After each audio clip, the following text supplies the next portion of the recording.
madre o hermana, la recomendación de la sociedad es realizar la primera mamografía 10 años antes de la edad de detección de cáncer de ese familiar. Es decir, si uno tiene un familiar que ha tenido cáncer de mama, una madre a los 45, la recomendación para esa mujer es que haga su primera mamografía a los 35 años. Esto es lo que es la mamografía bilateral. A ver si ven, si ustedes ven el mouse, lo ven acá, ¿no? Sí. La mamografía bilateral idealmente es con prolongación axilar. Esta es la que nosotros llamamos la incidencia media lateral. Por convención, siempre la mama izquierda la ponemos en espejo con la mama derecha. Y estas son lo que nosotros llamamos las incidencias de frente o cráneo-caudales. También la izquierda y la derecha. ¿Por qué las ubicamos de esta manera? Si uno tiene la posibilidad de mirarlo en una estación de trabajo o en un monitor de alta resolución, habitualmente los programas acomodan así la mamografía. Si uno tiene placas y tiene un negatoscopio, debe hacer lo mismo, debe colocar los dos frentes en espejo y los dos perfiles en espejo. ¿Por qué es esto? Porque nosotros de esta manera vamos a observar bien lo que es la simetría entre ambas mamas. No siempre una mama es un espejo perfecto del otro, por eso lo que es en esta especialidad la importancia de pedirle a la paciente que traiga los estudios anteriores, si los tiene. ¿Por qué? Porque hay pacientes que a lo mejor tienen más glándula en el cuadrante superexterno de una de las mamas, por ejemplo, y eso no es patológico, siempre lo han tenido así. Cuando uno puede observar que hay estabilidad en el tiempo, le resta valor patológico a ese hallazgo. Y la interpretación va a ser diferente si eso antes no lo tenía, y uno puede interpretar que es una simetría nueva que tiene esa paciente y va a tratar de investigar un poquito más. Lo que es fundamental en los servicios de mama es que nosotros trabajemos en conjunto los médicos con los técnicos. En la Argentina la mamografía habitualmente la toma el técnico y el que le informa es el médico. Hay ciertas indicaciones que hay que darle a la paciente para que la paciente se sienta tranquila. Es un estudio que genera mucha ansiedad. Hay pacientes que vienen con mucho temor, que postergan el inicio de su mamografía por temor al dolor, por todo el mito que hay de que es tremendo, que es como apretarse con la puerta de la heladera, en fin, hay chistes, hay de todo, obras de teatro de esto.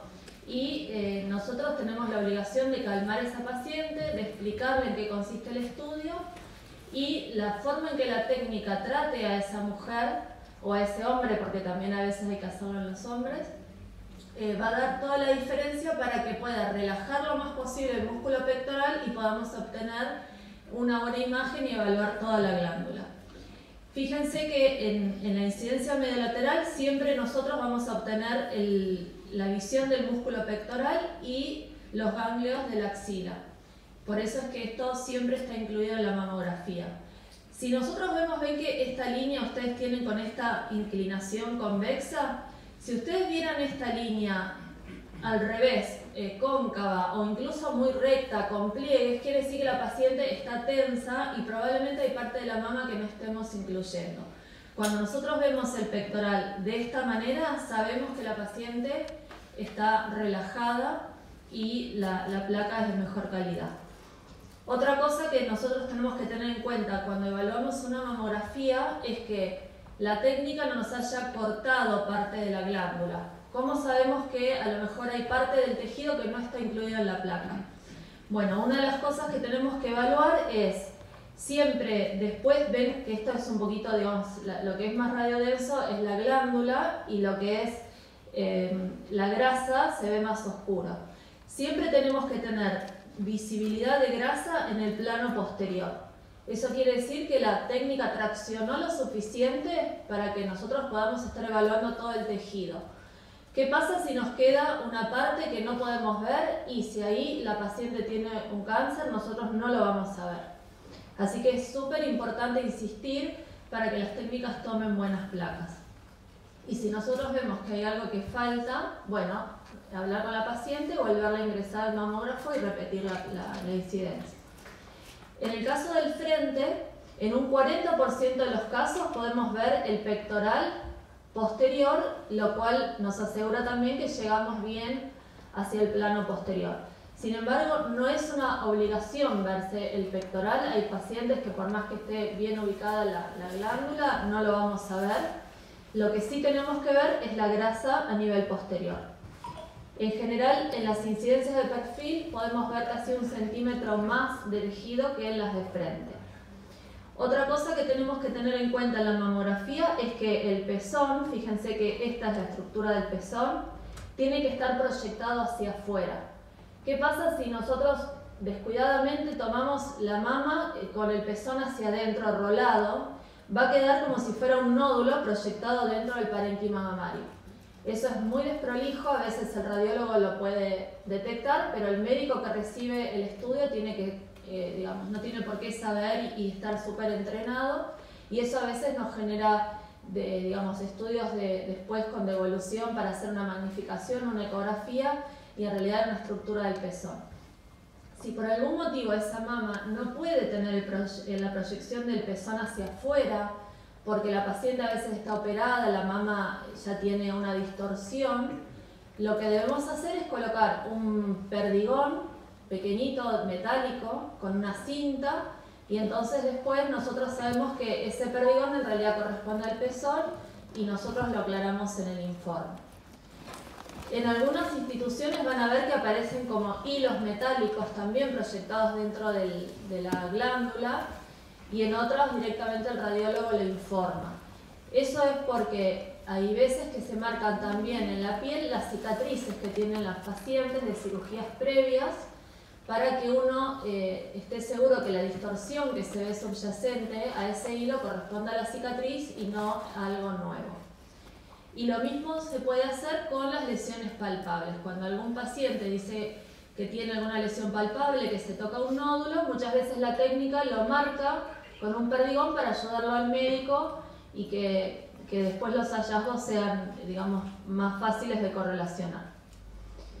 Bueno, esto sería entonces lo que es la mamografía bilateral. Nosotros a partir de esto muchas veces tenemos que hacer incidencias adicionales. Habitualmente si el médico derivante no lo pide y nosotros no tenemos una duda, con esto es suficiente. Otras veces, por algunos tipos de pacientes, por ejemplo que tengan pectum excavatum, que tengan alguna mama operada, nosotros de entrada vamos a pedir alguna incidencia adicional. Puede ser tomar un poquito más interno, puede ser algo en la axila, rotarlo. Hay muchas incidencias adicionales que nosotros muchas veces utilizamos para tener una mejor capacidad diagnóstica. Acá les traje para mostrar lo que es la densidad mamaria. Si algunas reciben un informe de una mamografía donde nosotros le informamos ACR, A, B, C o D, esto significa que les estamos informando, dando la información de cuál es la densidad mamaria de esa paciente. La densidad mamaria implica, digamos, lo que ustedes ven en la foto, ven como gradualmente la paciente A es prácticamente una mama con un componente adiposo predominante. Estas mamas por mamografía son bastante, digamos, amigables para hacer diagnóstico, porque ustedes piensen en un nódulo muy pequeño, en esa mama enseguida lo vamos a detectar. Cuanto mayor proporción de glándula tiene la paciente y menor de grasa, nos acercamos a el tipo D. Ese tipo de mama, que es la famosa mama densa, ¿qué tiene? Tiene menor sensibilidad diagnóstica en la mamografía. ¿Por qué? Porque si yo tengo un nódulo pequeño, en esa cantidad de glándula muchas veces queda enmascarado y no lo vamos a ver. Por eso es que en las mamas densas, hoy en día está indicado que el radiólogo lo informe y generalmente el médico derivante le va a pedir también una ecografía mamaria complementaria. Porque ahora lo vamos a ver, la ecografía va a poder visualizar si hay algún nódulo que la mamografía no detectó. Además de tener menor sensibilidad diagnóstica a la mamografía, las mamas densas tienen un mayor riesgo de desarrollar cáncer de mama. Por eso, en general, se recomienda hacer el combo mamografía y ecografía mamaria en estas pacientes cuando ya uno sabe que tiene una mama densa. Habrán oído hablar de la técnica de Eklund. ¿Cuándo hacemos la técnica de Eklund y qué es la técnica de Eklund? Las pacientes que tienen implantes mamarios, como ustedes ven acá, ¿cómo se ve la prótesis en la mamografía? De esta manera. La prótesis en nuestro país, en su gran mayoría, son de silicona. Y la silicona se ve muy radiodensa, así blanco, brillante en la mamografía. Y la situación de la prótesis puede ser retroglandular, cuando está por delante del músculo pectoral, que no es este caso, o retropectoral, como es esta foto, donde ustedes ven que está colocada la prótesis por detrás del músculo, tanto en el frente como en el perfil. Si bien la prótesis retropectoral nos permite, es más sencillo para nosotros evaluar el parénquima, fíjense que nosotros lo tenemos todo como apelotonado cuando tomamos la mama en su totalidad, como tienen en este esquema, como es un frente habitual. Entonces, ¿qué pasa con las pacientes con implantes? La mamografía bilateral no es suficiente para evaluar el parénquima. Si ustedes hacen una orden, tienen que pedirle con técnica de Eklund. ¿En qué consiste esta técnica? Acá tienen el esquema, es la técnica, esta es la mano de la técnica, desplaza el implante hacia atrás y nosotros solamente comprimimos la parte del parénquima.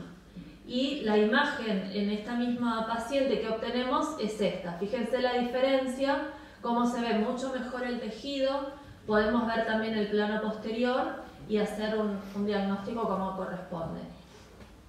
¿Siempre se va a ver todo el tejido mamario en pacientes con prótesis? La verdad es que no. ¿De qué va a depender? Bueno, va a depender del tamaño del implante. No es lo mismo un implante de 250 mililitros que uno de 600. Va a depender de si esa prótesis está o no está encapsulada. ¿Qué es encapsulada? Cuando la cápsula fibrosa que hace el organismo alrededor del implante está endurecida. Entonces nosotros, por más que intentemos hacer una técnica de Eklund, es difícil desplazar y en esas pacientes nos quedan sectores de glándula que no podemos evaluar. En otros casos no es así, pero bueno, no hay una regla, cada mujer es única y nosotros intentamos tomar la mayor cantidad posible de parénquima. Hay otros tipos de prótesis, como son las prótesis de solución salina, que tienen el mismo tratamiento. Y después en nuestro país, lamentablemente, todavía vemos pacientes que tienen inyección de silicona libre. Eso lo habrán oído nombrar, es una práctica absolutamente prohibida, pero que se hizo, digamos, bastante habitual hace unos años, lamentablemente también en mujeres, porque esto a lo mejor se ve más en travestis, otro tipo de población, pero nosotros tenemos pacientes que tienen silicona libre. Es muy frecuente en las cárceles también. Y en estas pacientes la mamografía no sirve para diagnóstico. La única posibilidad de descartar un cáncer es con una resonancia magnética con contraste. Bueno, acá les traigo para que ustedes vean un poquito cómo nosotros evaluamos las prótesis y la glándula en esas pacientes. Acá es lo que yo les mostraba, cómo se ve en mamografía. Fíjense que el pectoral en este caso está por delante, acá tenemos el implante, este es el esquema anatómico. Nosotros lo podemos evaluar con mamografía, también lo podemos evaluar con ecografía. Fíjense, el implante en eco se ve anecoico, con la misma ecoestructura que el agua prácticamente, y podemos ver bien todo su contorno. En este caso está colocada por detrás del músculo pectoral.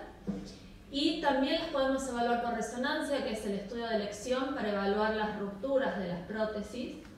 Este es un estudio de T2, donde la prótesis de silicona se ve con esta intensidad de señal. Fíjense que bien se ve la anatomía, el pectoral y lo que es la glándula.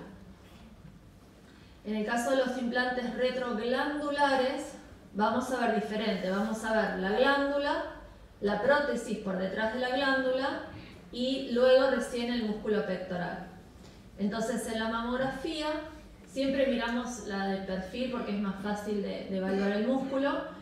Fíjense cómo el músculo pectoral se va por detrás del implante y lo tenemos acá bien radiodenso y luego la glándula. Lo mismo en la resonancia, acá tenemos lo que es la glándula, el implante, este tenía un poquito de líquido, y el pectoral. Y en la ecografía lo mismo. Ahora después vamos a mostrar una prótesis rota para que ustedes vean cómo se ve. ¿Tienen alguna duda de la mamografía que me quieran preguntar antes de seguir? ¿Vamos bien? Bueno, pasamos a la ecografía mamaria entonces. ¿Cuándo se debe pedir la ecografía? Según la Sociedad de Mastología. Así como yo les dije que la mamografía era un estudio que estaba indicado de screening y que baja la mortalidad por cáncer de mama, en el caso de la ecografía no es un estudio de screening, a pesar de que se pide a veces como tal. La ecografía no es una indicación en las pacientes jóvenes porque todavía no les toca la mamografía. No, eso no está comprobado que disminuya la mortalidad por cáncer de mama.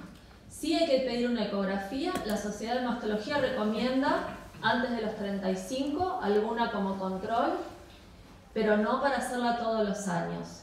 En el caso de las mamas densas, sí recomienda hacer la ecografía y en todos los casos que haya algún síntoma o alguna normalidad en las mamas que haga que nosotros queramos ver si a lo mejor un nódulo palpable corresponde a un nódulo sólido o a un nódulo quístico, o si la paciente tiene alguna mastitis, algún síntoma de inflamación. Son casos puntuales para poder resolver, pero no como un estudio de screening. La ecografía obviamente es un estudio que no tiene radiación, se puede hacer en todas las pacientes, aún embarazadas, y también en las pacientes menores de edad.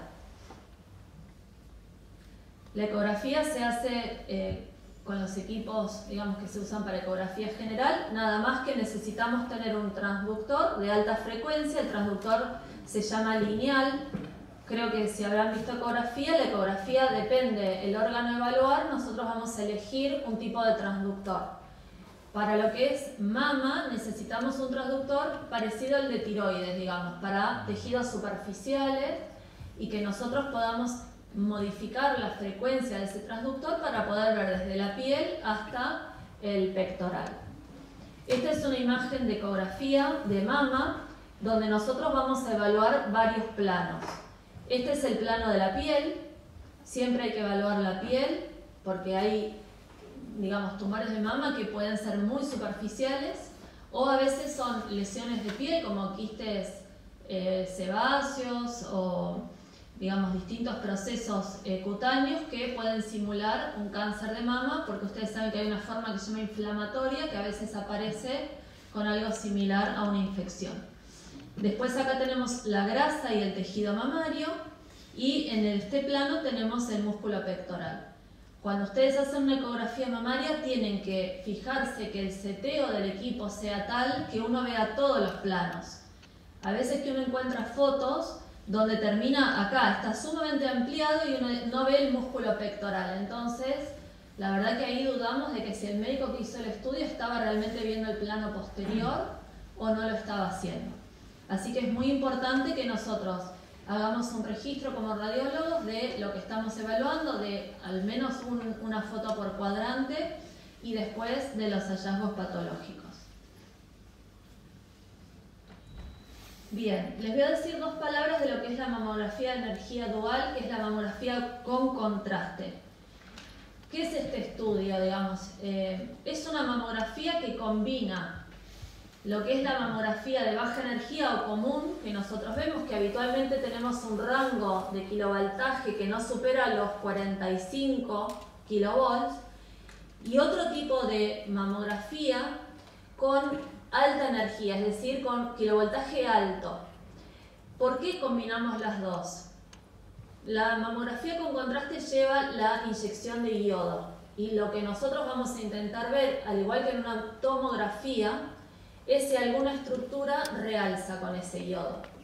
Si nosotros, a diferencia de la tomografía, que ustedes sabrán que primero en las tomografías con y sin contraste se hace un estudio sin contraste, se inyecta al paciente y luego se hace el barrido con contraste. En el caso de la mamografía no es la misma dinámica, sino que nosotros inyectamos a la paciente antes de comenzar el estudio y después le hacemos las placas. En el mismo momento le hacemos el frente derecho de baja a alta energía, el izquierdo alta y baja.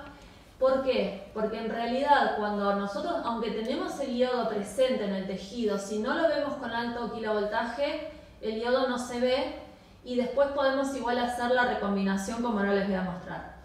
En este caso, por ejemplo, nosotros, esta es la mamografía ya hecha, la reconstrucción, la recombinación. Fíjense que la parte anatómica ya no la veo, sino que solamente me va a mostrar las estructuras que toman el contraste. El principio básico en el que se basa esto es que los tumores por la angiogénesis, el cáncer de mama, va a tomar contraste en su gran mayoría. Algunas lesiones benignas también lo hacen y ahí después tenemos la disquisición de diagnóstico, pero es muy útil este estudio para lo mismo que se usa la resonancia magnética, nada más que es mucho más barato y más accesible en los servicios de mama sin necesidad de tener un resonador en la institución. Acá está lo que yo les decía del iodo. Nosotros inyectamos sin comprimir la mama. El contraste es el mismo que tomografía, con un flujo de 3 mililitros por segundo, por lo cual usamos bomba de inyección. Y acá está la diferencia de lo que es la baja y la alta energía. La de baja es muy parecida a la mamografía convencional. No les voy a dar todo lo técnico porque me parece que no hace a esta clase. Y no vamos a ver el iodo en estas tomas. En cambio, la de alta energía usamos alto kilovoltaje mayor a 45, por lo cual el iodo lo vamos a visualizar. Acá les puse un esquema de más o menos cuánto tarda un estudio, no supera los 7 a 10 minutos. La inyectamos habitualmente a la paciente en el vestidor. Después de 2 minutos ya comenzamos a hacer la placa cráneo-caudal. Hacemos la de baja y la de alta energía y así seguimos con el resto de la mamografía. La paciente prácticamente no se da cuenta la diferencia con una común y después le sacamos la agujita, la dejamos esperando un poquito para asegurarnos que no tenga una reacción y después ya se puede retirar. Acá les muestro qué es lo que hace el equipo para obtener la imagen de sustracción. Primero acá tenemos la imagen de alta energía donde vamos a ver la concentración de iodo y el parénquima mamario todo junto. Tenemos la de baja energía que es la que ve la anatomía y el iodo no va a estar presente. Y lo que hace el equipo es restarle una a la otra. Con lo cual lo único que va a quedar visible es la estructura que realza con el contraste. La foto C, digamos, no es diagnóstica para ver, por ejemplo, microcalcificaciones u otros hallazgos que nosotros tenemos que encontrar en las mamas, pero sí nos sirve para ver específicamente lo que realza. Acá les muestro un caso, por ejemplo, una mamografía 2D común. Fíjense que es un tejido ACR-C. En este tenemos glándula y en la parte externa tenemos un nódulo, pero realmente ven que no está bien definido, el tejido es denso, a veces lo enmascara. En cambio, con el contraste, fíjense que no queda duda que eso es un nódulo, lo que está por delante también. Y cuando le hicimos la ecografía dirigida, terminamos el diagnóstico, es un nódulo con contornos no definidos. Y eso después directamente fue un BIRAT 5 para biopsia. Acá tenemos otro caso. Esta es una mamografía digital convencional. ¿Cuál es la dificultad en esta mamografía? Fíjense que es una paciente que ya tuvo una cirugía previa. Entonces, en la mama izquierda no vemos nada que nos llame la atención. En la mama derecha tenemos esto que es la cicatriz. Fíjense que la cicatriz, la imagen es bastante espantosa. Es espiculada, es de alta densidad. Uno cuando la palpa, la paciente era dura esa zona. Las cicatrices en ecografía son difíciles de evaluar porque con la fibrosis nosotros vemos todo hipoecoico. Entonces, ¿cuál es la duda del mastólogo? ¿Esto es una cicatriz simple o es una recidiva de cáncer de mama que tuvo hace 4 años? Bueno, ¿qué hacemos en estos casos? Uno es la mamografía con contraste. Fíjense que la cicatriz no toma para nada contraste, con lo cual nos quedamos totalmente tranquilos que esa es una cicatriz normal. Y sí, lo que ven, no sé si llegan a ver en el ojo, acá ven dos pequeños nódulos que son, a diferencia del que yo les mostré anterior, son de bordes, de márgenes bien definidos, son ovales, digamos, tienen aspecto de benignidad en la mamografía. Le hicimos la ecografía dirigida y comprobamos que eran dos nódulos benignos, eran fibroadenomas en el tiempo no modificados. Bueno, la resonancia, acá les hablaba yo de cómo es el resonador de mama, siempre cerrado, por la resolución que necesitamos, no sirve el abierto, y la bobina tiene que ser dedicada a mama. La paciente para resonancia va boca abajo, las mamas van en estas aberturas, van péndulas, y es muy importante acomodar a los pacientes correctamente en la bobina, así como lo vimos en la mamografía, porque si la mama queda con compresión, queda tocando abajo, nos va a dar después algún error cuando nosotros hagamos la interpretación.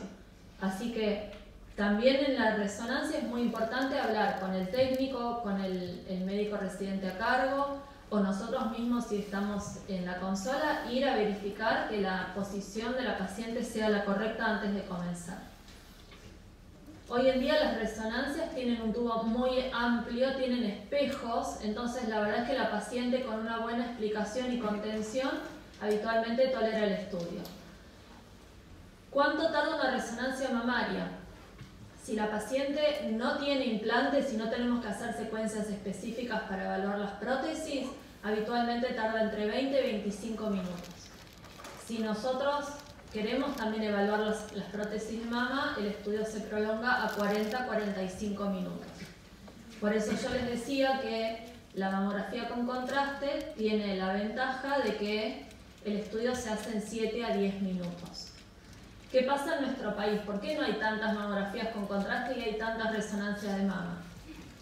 Bueno, la explicación es que las entidades cubren la resonancia de mama y no cubren la otra. Con lo cual, si el paciente paga su obra social y le cubren la resonancia, y bueno, se aguanta los 45 minutos, salvo que sea claustrofóbico y prefiera hacerse la resonancia. Bueno, ¿cuándo solicitamos con gadolinio y cuándo sin gadolinio? Esto es muy importante que lo sepan como médicos generalistas. La resonancia sin gadolinio solamente la usamos para evaluar si una prótesis mamaria está rota o no está rota. No sirve para evaluar parénquima.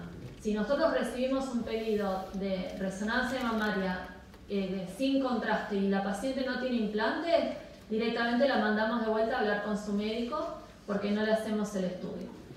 Cuando nosotros queremos evaluar el parénquima, siempre tiene que ser con gadolinio. Esto es muy importante.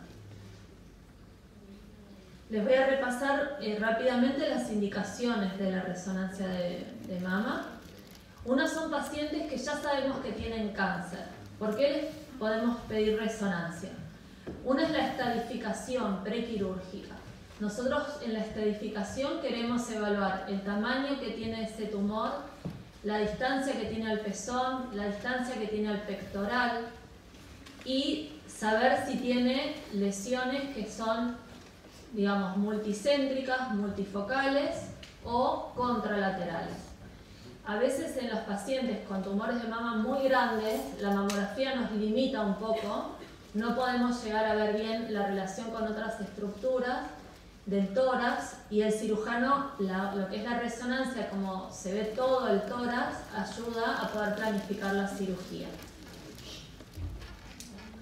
El carcinoma oculto con metástasis axilares, ¿qué significa esto? Es una paciente que debuta con un ganglio axilar habitualmente palpable o se ve en la ecografía, es un ganglio patológico en la imagen, nosotros lo biopsiamos y nos viene positivo para un tipo de cáncer de mama. Pero la mamografía y la ecomamaria nos da normal, la palpación normal. ¿Qué hacemos con esa paciente? Bueno, lo primero es hacerle una resonancia o una mamo con contraste, porque a veces hay lesiones que están ocultas y con la inyección del contraste nosotros las podemos visualizar y podemos biopsiar. Otra indicación es cuando tenemos una paciente que en vez de ir a cirugía va primero al tratamiento neoadyuvante. Entonces, lo que nosotros hacemos con la resonancia es evaluar la respuesta de esa paciente al tratamiento. ¿Y cuál es el objetivo de evaluar la respuesta? Si nosotros vemos que después de un ciclo, después de 2 ciclos de quimioterapia, el nódulo o el tumor está exactamente igual, probablemente ese esquema no sirva para esa paciente y podamos indicarle al oncólogo de hacer alguna variante o de pasar directamente a la cirugía. Hay pacientes que tienen una respuesta completa al tratamiento, el tumor no lo vemos más, siempre por eso se coloca un clip cuando se hace una punción para poder localizar dónde estaba ese tumor y en el caso de que desaparezca en los estudios de imágenes, saber dónde estaba primariamente. La otra indicación en las pacientes con cáncer es los márgenes comprometidos. Cuando una paciente va a cirugía y el margen en el estudio de la pieza está comprometido, nosotros hacemos resonancia para tratar de ayudar al cirujano a mostrarle dónde está la lesión que quedó en la mama y que pueda reoperar a esa paciente. Pacientes que han tenido cáncer, la mama operada y irradiada, como el caso que yo les mostré, cuando hay alguna duda de que la cicatriz pueda en realidad ser una recidiva, con la resonancia o con la mamografía con contraste nosotros podemos descartar eso y quedarnos tranquilos que corresponde a una cicatriz. Y las pacientes con posibilidades de tener cáncer, los screening en la población de alto riesgo. La resonancia no se hace de rutina como la mamografía, pero sí en las pacientes que tengan un riesgo medido mayor al 20%, ya sea porque tengan estudios genéticos, antecedentes familiares o algunos tipos de poblaciones que tienen un riesgo alto de cáncer de mama, tienen la posibilidad de hacer un screening con una resonancia anual. Y por último, las dudas mamográficas y ecográficas. Esta es una indicación que habría que reservarla para casos puntuales, cuando nos puede resolver y ayudar. Y por último, los pacientes con implantes, como les dije anteriormente, porque la resonancia es el mejor estudio para evaluar sobre todo la ruptura intracapsular, que ahora les voy a mostrar cómo se ve, porque en la mamografía la ruptura intracapsular no tiene ningún tipo de diferencia con la prótesis sana. ¿Cómo nosotros informamos? Esto es muy básico, pero para que ustedes sepan la nomenclatura de la resonancia, nosotros podemos ver focos cuando son lesiones que son menores a 5 milímetros y son tan chiquitas que no podemos decir si tiene un margen circunscrito o un margen irregular. Las lesiones tipo masa son las que nombramos como nódulos en la mamografía, son digamos, lesiones que ocupan espacios y tenemos toda una nomenclatura para describirlas. Y por último, las lesiones no masa. Son justamente, como dice el nombre, lesiones que no son un nódulo, pero nos llaman la atención como diferentes al tejido fibroglandular normal de la paciente.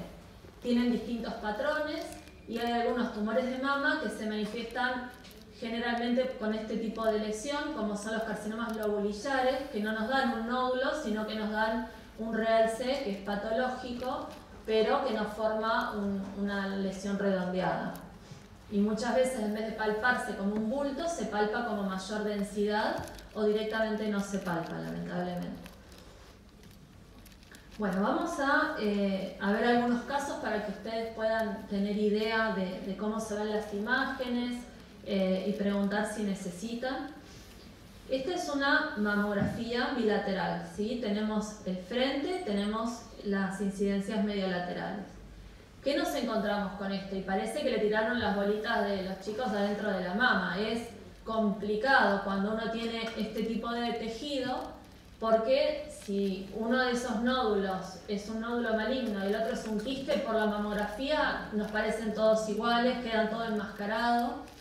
Así que este tipo de paciente sería uno de los casos que yo les dije antes de informe con mama densa, nódulos bilaterales y recomendamos una ecografía. En la ecografía, fíjense cómo nosotros muy simplemente podemos diferenciar, ir midiendo cada uno de esos nódulos y podemos ver si son de líquido, como era en este caso. Los quistes pueden ser, digamos, a veces anecoicos totalmente, es decir, van a ver negro. Siempre tenemos que fijarnos que la pared del quiste sea bien finita, inexistente, menor a 2 milímetros. Fíjense el refuerzo posterior que tienen habitualmente los quistes. Y en ocasiones los quistes tienen contenido espeso. ¿Ven estos pequeños ecos internos? Son como cristalitos de colesterol. Igualmente tenemos pared fina, tenemos refuerzo posterior, es un quiste también. Y nosotros de esto nos quedamos tranquilos que no corresponde ninguno de ellos a un nódulo sólido. Si encontráramos uno que sí lo es, nos fijamos los contornos y de acuerdo a eso tenemos una categorización para poder decirle al médico derivante el nivel de sospecha de esa lesión. Acá les muestro otro caso, por ejemplo. Esta también es una mamografía bilateral. Fíjense lo que yo les decía de densidad mamaria. La densidad mamaria en esta paciente es tipo ACR-A. Entonces, ese nódulo que tiene en el cuadrante superexterno de la mama izquierda, en la paciente anterior seguramente nosotros no lo veíamos, pero en esta paciente prácticamente como que nos saluda, por así decirlo, ¿no? Es difícil no verlo, es una imagen nodular con contornos espiculados y en esta paciente no necesitamos siquiera una ecografía para saber que esa lesión es sospechosa y que hay que biopsiar. Acá tenemos otro caso, no sé si lo van a poder ver desde lejos, yo les traté de hacer una ampliación. Esta paciente, estas son incidencias de cráneo caudales. Fíjense lo que yo les decía, la importancia de poner en espejo. Esta es una mama con una densidad ACR-B, no le vemos ninguna lesión nodular, pero nos llama la atención todas estas imágenes puntiformes que son microcalcificaciones. Hay pacientes que tienen microcalcificaciones difusas, bilaterales, simétricas, que si nosotros las vamos controlando en el tiempo vemos que son de tipo benigno, si es que son redondeadas. Pero en esta paciente, en la mama izquierda, no le vemos prácticamente nada, algunas solamente aisladas, y en la otra mama vemos esto. Fíjense que este tipo de calcificaciones, que son heterogéneas, que son diferente su forma, diferente su densidad, son microcalcificaciones sospechosas. Estas microcalcificaciones no se palpan, no se ven en la ecografía habitualmente, por eso es que la mamografía es el estudio de elección. Es el único estudio que ve las microcalcificaciones. La resonancia tampoco lo puede ver. Y en este caso, digamos, no nos hace falta ni siquiera magnificar. En otras oportunidades, si el grupo es muy pequeño, pedimos una magnificación para ver mejor la forma y son clasificaciones sospechosas. Acá les traigo cómo se ven otra mamografía con implantes. Esta paciente tiene implantes protésicos que son retropectorales. Y fíjense ahí donde yo les puse la flecha, que a diferencia de las imágenes que les mostré antes, el contorno de la prótesis no es liso. Acá tenemos algo que es de alta densidad y que está por afuera del contorno del implante, ¿sí? Entonces, así es como se ve la ruptura extracapsular. Las rupturas de las prótesis pues tenemos dos tipos. La intracapsular es cuando se rompe la membrana de fábrica, digamos, la silicona sale hacia afuera, pero nosotros tenemos la cápsula fibrosa, que es la que hizo el organismo, que lo contiene. Con lo cual nosotros no vemos ninguna alteración de la forma. Cuando la cápsula fibrosa tiene una fisura, la silicona empieza a salir por afuera de esa cápsula y ahí es cuando nosotros la vemos en la mamografía de esta manera, con una intensidad de señal bien típica de silicona que está por fuera del contorno de la prótesis.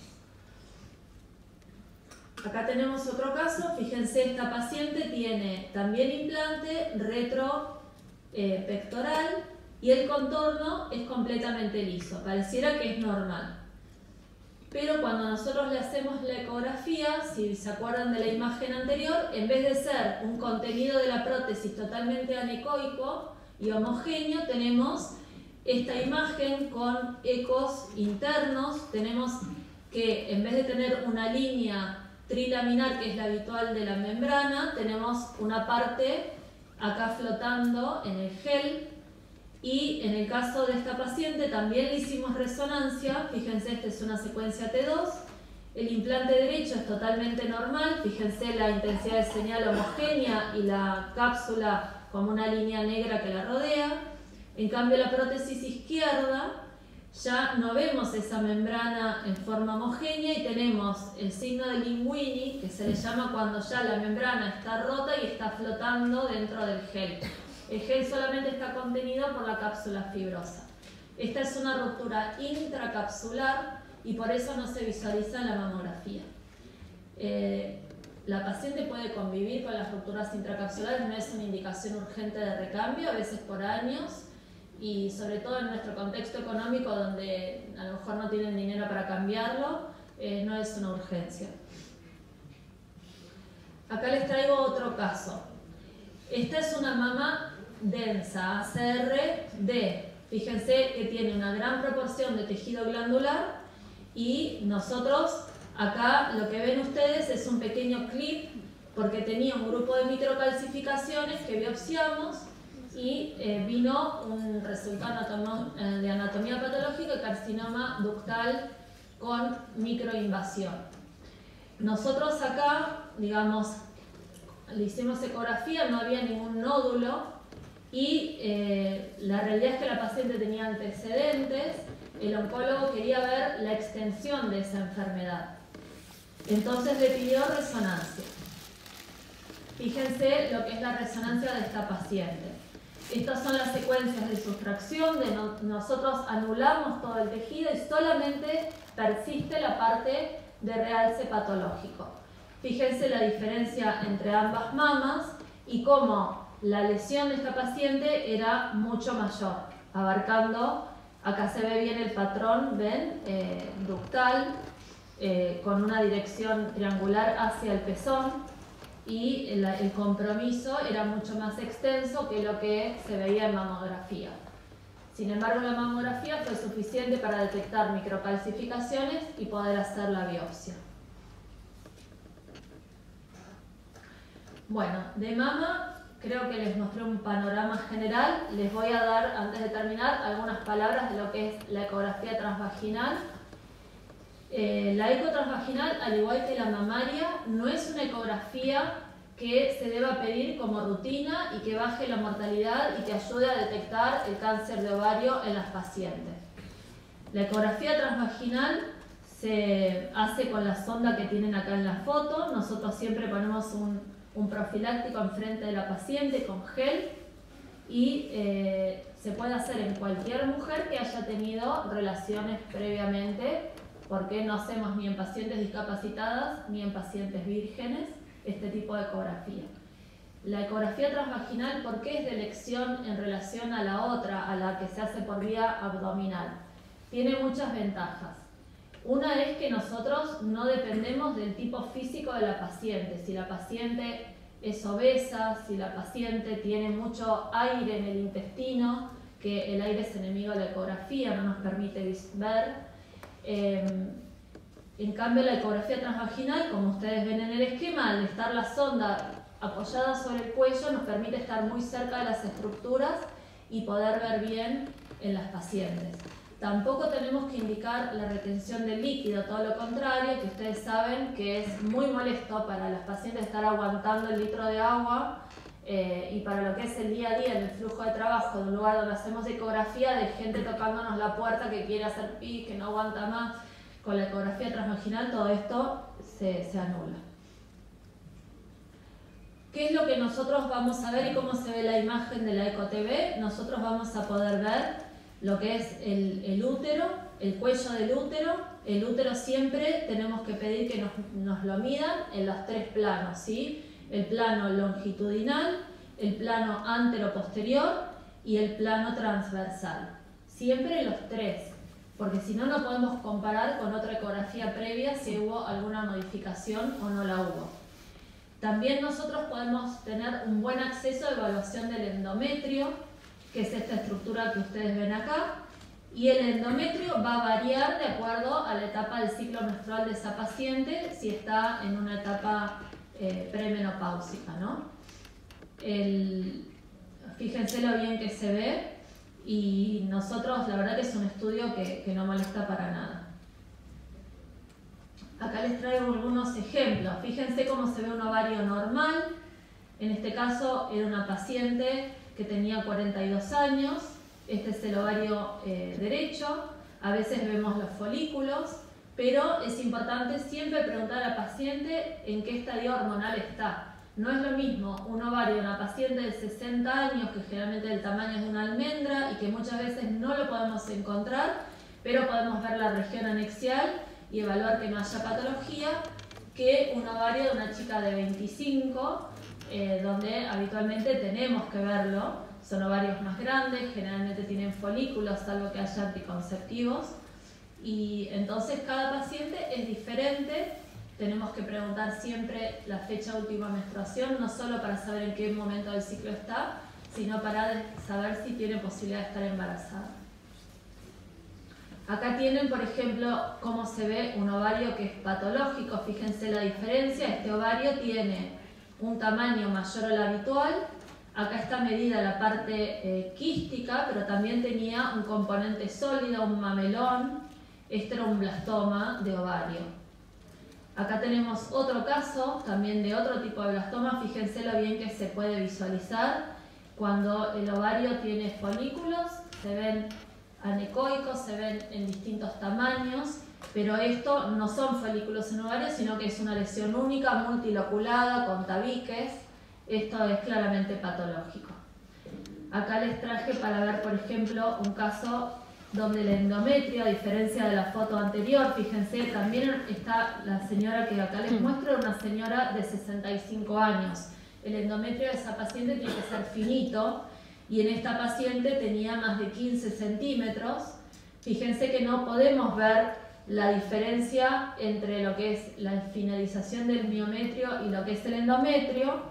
Acá está como todo, digamos, con una infiltración, y por eso no podemos diferenciar los planos. Esto, digamos, nos llama la atención, era un carcinoma de endometrio. Después se hace la biopsia. Acá les traigo otro caso, donde también ven lo que es la herramienta del Doppler que usamos en ecografía. El Doppler lo utilizamos para ver la vascularización de las estructuras, para ver, en el caso del Doppler color, que es el que más se usa en la ecografía transvaginal, nosotros vamos a ver si la vascularización está aumentada, cómo son esos vasos, desde dónde vienen, el flujo que tiene, si es el venoso o es arterial. Y en este caso nosotros teníamos una paciente joven con un diagnóstico de embarazo por laboratorio, pero el útero no tenía ninguna diferencia con un útero normal, salvo el endometrio un poquito engrosado, y lo que veíamos era este ovario con un embarazo ectópico. Esta es una imagen típica de un embarazo ectópico. Acá les muestro otro caso, por ejemplo, de lo que es el útero. Fíjense también un endometrio que no es normal, un endometrio que tiene esta imagen, que es un pólipo típico. Acá también podemos utilizar el Doppler. En el pólipo siempre generalmente tenemos un vasito que va por el tallo y lo podemos identificar y se puede informar y digamos, registrar. Acá tenemos otro caso, también un cáncer de endometrio. Fíjense cómo el endometrio no lo podemos identificar, es ecogénico, mide más de 15 milímetros. Esta es un endometrio de una paciente menopáusica completamente anormal. Estaba con tratamiento de tamoxifeno, estaba con hemorragias ocasionales y también fue un carcinoma de endometrio. Bueno, muchas gracias. No sé si